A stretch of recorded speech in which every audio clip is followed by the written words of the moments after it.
ऐसा लग रहा है मानो वृंदावन धाम आप धारा हो जाके जैसे नदियां नाले को वैसा भड़का जाके जैसे गद्दा हो उनसे रोको लड़का। एक तो सीखा हम सब युवाओं ने कि हमें मोबाइल का सदुपयोग करना चाहिए। सबसे अच्छी बात लगी आपके शब्द से, तो मैं नहीं कहूंगा यहाँ के बालकों से, गांव का एक युवा आपके रूप में मुझे हमारे ग्राम बड़ौदा में पावन दिव्य भागवत कथा का आयोजन विगत 6 दिनों से चल रहा है। आज हम हमारे परम पूज्य कथा व्यास आदरणीय महाराज जी के सानिध्य में बैठे हुए हैं। हम सब जानते हैं कि 4 वेद 6 शास्त्र 18 पुराण और 108 उपनिषदों में रामायण और भागवत कथा जीवन जीने की कला सिखाते हैं। हम सब जानते हैं कि भागवत महापुराण एक ऐसा पुराण है जिसको भगवान नारायण ने अपने पुत्र ब्रह्मा जी को सुनाई थी। ब्रह्मा जी ने वो कथा अपने पुत्र देवर्षि नारद जी को सुनाई थी और देवर्षि नारद जी ने वो कथा अपने पुत्र वेद व्यास जी को सुनाई थी और वेद व्यास जी ने वो कथा सुखदेव जी को सुनाई थी और सुखदेव जी ने वो कथा राजा परीक्षित जी को सुनाई थी। तो आज कहते हैं व्यासाय विष्णु रूपाय व्यास रूपाय विष्णुवे नमो वेद ब्रह्मणे वासिष्ठाय नमो नमः। ऐसे वेद व्यास हमारे सुखदेव जी महाराज हम सबके बीच में बैठे हुए हैं। आपके श्री चरणों में नमन करते हैं, प्रणाम करते हैं और राजा परीक्षित के रूप में हमारे चाचा विश्वनाथ जी यहाँ बैठे हुए हैं।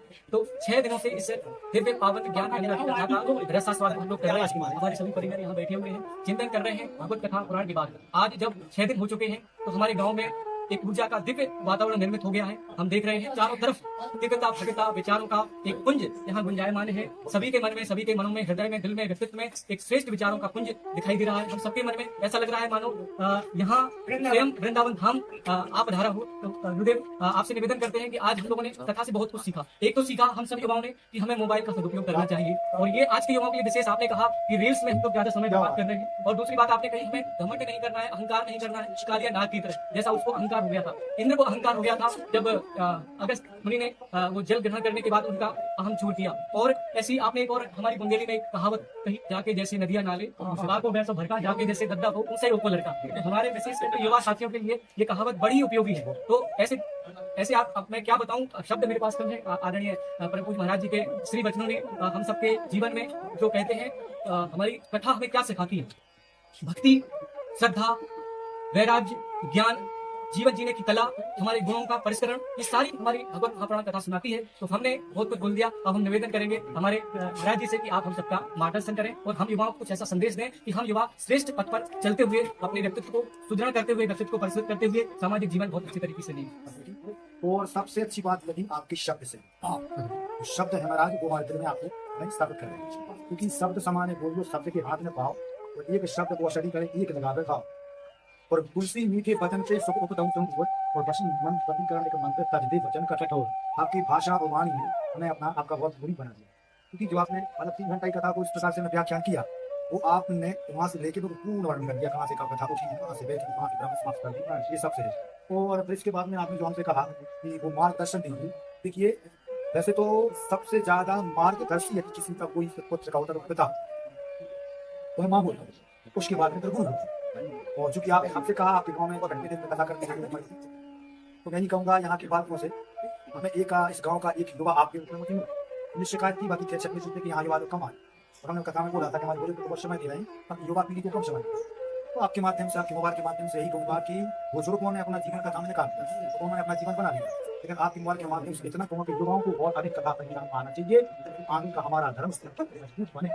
और युवा यदि इस कथा से दूर रहेंगे तो हमारा धर्म, हमारी घटनाएं बहुत टूट जाएंगी तक उनका होना असंभव रहेगा। यही कहूँगा कि आप लोग सब बढ़ चढ़ आप लोगों से कहो, युवाओं से कहो, क्योंकि जितने ज्यादा हमारे युवा आए तो हमारा और हृदय गदगद और अपने पिता को घर में अपना ईश्वर समान की सेवा करो, माता को माता की सेवा करो और अपने बड़ों का आदर करो और घर परिवार से लेकर गांव तक संयम नंबर तो जीवन धन्य हो जाएगा। बस क्या एक प्रश्न और था कि आज आपने युवाओं की बात कही कि 10% ही युवा नहीं होंगे जो आज कथा में मौजूद थे।